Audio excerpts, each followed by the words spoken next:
right there, if you'll wave Amy, my daughter Kaylee, and then my other daughter Kendall couldn't be here tonight. She has her 8th grade orchestra concert down at Dawkins Middle School, so I've got to scurry to that as soon as I get through speaking, but I just wanted to say, when I got a call early, I was told that about this event. It's been a while now, and my wife kind of got a little upset with me on Friday, because Friday afternoon we had a wedding to go to that I forgot to tell her about.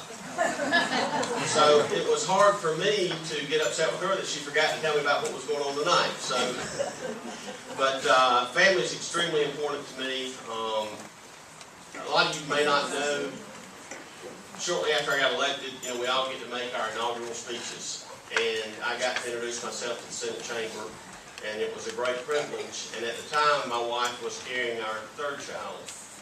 And it was a boy, but we had a miscarriage. And that really, it makes you look at things differently when something like that happens. I had cancer when I was in high school. I've been through a lot in my life. But my father-in-law told me, I told him, I said, I'd rather go through cancer again than lose that child. And he said, really? I said, yeah. I said, I never got to hold it. It was a boy, and it was just, I love my 2 girls, but we always wanted a boy. And then we tried again and had another miscarriage, so we decided to stop at 2. But I have always been pro-life. I've been adamantly pro-life. I would give my life. I would give this Senate seat. I would give everything I have if I could stop this genocide. And I sponsored a bill, Life Begins at Conception. Yet to get a hearing on it. I tried to pull it to the full floor. We did not make it out to the full floor. We've had some heavy battles. Kevin Bryant and I kind of have just gone to the map so many times. Was talking with Senator Peeler from Gaffney. We were talking about some of these other bills we were trying to get through, some pro-life bills, and we were able to get several of them through. Born Alive, the 24-hour bill, the abortion opt-out to Obamacare, and I had some fellow senators tell me that if Kevin Bryant and myself would not make such a big deal about these abortion bills, they'd let them pass. So we have tried with sheer will to try to outlaw this plague on our nation, but we're not there. We would like to get there, but it's a long road. But that is what drew me to politics. To me, that's my most important issue. To get on some other things, and of course, being in the Senate, you filibuster a few times, and you get used to talking a long time. So 9 minutes. When I ran the first time back in 2004, Senator Hawkins at the time and I had several debates, and I remember thinking, how am I going to fill up 3 minutes? How am I going to fill up 5 minutes? That's an eternity. And now 6 and 8 hours doesn't seem like long, so 10 minutes doesn't seem like much. As a matter of fact, during one of my filibusters, Mick Mulvaney, who's in the Congress, I was filibustering and the chamber had cleared. And he said, Senator, you can ask for unanimous consent for the 24-hour bill to come straight to the floor, which requires a woman to wait 24 hours before having an abortion after an ultrasound. And I said, that's a good idea. I'm going to ask for unanimous consent for the 24-hour bill to be brought to the floor. And nobody said anything, so we were on the 24-hour bill.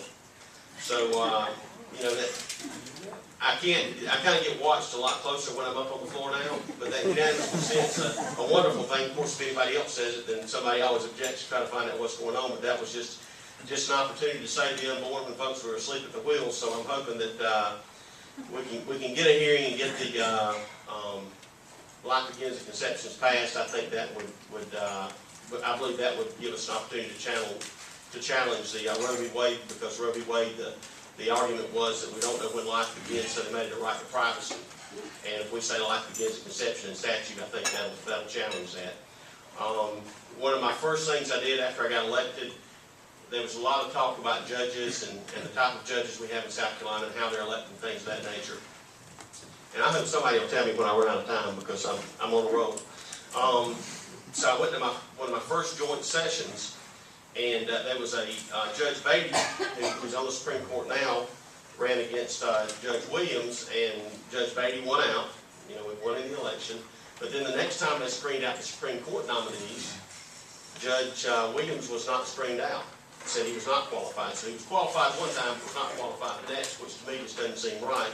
So I took the mic during joint assembly and asked to recommit the entire slate of Supreme Court justices in front of the entire joint assembly. And we got 20 votes, and after it was over, several of the attorneys came to me and said, you're right, the system's flawed, but we're attorneys and we cannot vote to recommit a slate of Supreme Court nominees, because we may have to appear before those nominees. So, but I do think that the system's flawed, and I think that all the qualified nominees should come out. I think that I had a bill, Mick Mulvaney, I tell you, we've got a great delegation of congressmen right now. And I had a hearing, I had a bill where it wouldn't allow senators to practice in their home magistrate court, because there's obviously a conflict, at least perceived. And I sponsored a bill not to allow that. I wish the governor's office appointed all the judges. To me, I'd rather have the governor's office make the appointments with Senate oversight and advice and consent. But I had that bill. We didn't get out of subcommittee. One of the attorneys on the committee carried it over. But Mick Mulvaney, to his credit, who is an attorney, voted with us. And so did Shane Massey. But I was not on the subcommittee, so I wasn't obviously allowed to vote. So we couldn't get that bill out. But that's some of the things that have been happening in Columbia. Also, you know, I think jobs is what everybody talks about. You know, government doesn't create jobs. Government can create favorable conditions for jobs. Government can get out of the way is the main thing. I spent some time with talking with BMW, and I talked with Michelin. I met with the Greenville Chamber, and they were telling me that they did a survey. And the three most important issues they have that employers are telling us, which is kind of interesting. If you get elected to office, you get 50% plus one vote. That's what it takes to get elected to office. You don't have to know anything. You just have to get one more vote than the other guy. But then, after you get elected, no offense to my colleagues, but a lot of those folks get to where they think they know everything because they've been elected.